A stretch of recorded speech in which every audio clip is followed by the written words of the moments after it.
இன்டர்நெட்ல சில விஷயங்கள் திடீர்னு வைரல் ஆகும். ஏன் அந்த விஷயம் வைரல் ஆகுது, எதுக்கு வைரல் ஆகுதுன்னு கூட சில சமயத்துல தெரியாம குழம்பி போயிருவோம். அந்த வகையில ரீசெண்டா 26 வயசு அளவுல தோற்றமளிக்கக்கூடிய ஒரு பொண்ணோட போட்டோ வைரல் ஆயிட்டு இருக்கு. சடனா இந்த பொண்ணோட போட்டோ ஏன் வைரல் ஆகுது அப்படின்னு பார்க்கும்போதுதான் இவங்களோட உண்மையான வயசு 26 இல்லனும் இவங்களுக்கு சுமார் 56 வயசு கிட்ட ஆகுதுன்னு இப்ப தெரிய வந்திருக்கு. என்னது, இவங்களுக்கு வயசு 56 ஆகுதா, என்னடா சொல்றீங்க அப்படின்னும் பலருமே வியந்து போய் சோசியல் மீடியால இவங்கள பத்தி தான் இப்ப பேசிட்டு வராங்க. இதுல பலரையும் இன்னும் அதிர்ச்சியாக்குன விஷயம், இது இவங்களோட 26 வயசு மகனோட கல்யாணத்துல எடுக்கப்பட்ட போட்டோவா. இவங்களுக்கு 56 வயசு அப்படிங்கறதையே நம்ப முடியல. இதுல இவங்களுக்கு 26 வயசுல பையன் இருக்கா அப்படிங்கிறது பலருக்குமே இன்னுமே ஆச்சரியத்தை ஏற்படுத்தி இருக்கு. அஸ்ஸாமை சேர்ந்த இவங்களுடைய பெயர் அருணிமா தத்தா. அஸ்ஸாம்ல உள்ள குவாஹாத்தி அப்படிங்கிற நகரத்துல வாழ்றாங்க.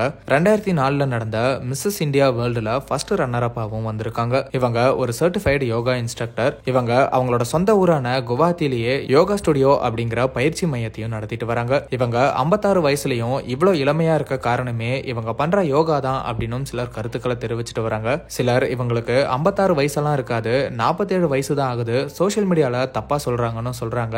ஆனா 47 வயசானாலும் இவ்வளவு யங்கா இருக்காங்களே, அதுவும் பெரிய விஷயம் தானே அப்படின்னு சொல்றாங்க. அந்த வகையில சிலர் இவ்வளவு இளமையா இருக்கிறதுக்கான ரகசியத்தை சொல்லுங்க, உங்களோட டயட் பிளான் என்ன, உங்க ஸ்கின் கேர் ரொட்டீன் என்ன அப்படின்னு இப்படி அவங்க இன்ஸ்டாகிராம் ப்ரொஃபைல்ல கமெண்ட் பண்றதையும் பார்க்க முடியுது. இவங்க பையனோட கல்யாணத்துல மணப்பெண்ண அருணிமா அழைச்சிட்டு வரும்போது கல்யாண பொண்ணை விட அருணிமா இளமையா இருக்காங்கன்னு இப்ப பலரோட கவனத்தை ஈர்த்துட்டு வராங்க. அருணிமாவோட கணவரோட பெயர் தீபங்கர் தத்தா. இவங்களுக்கு 1997ல திருமணமாகி இருக்கு. 2 வருஷத்துக்கு முன்னாடி தான் இந்த கப்பல் அவங்களோட 25வது வருஷ திருமண ஆண்டு வெள்ளி விழாவை கொண்டாடினாங்க அப்படிங்கறதும் குறிப்பிடத்தக்கது.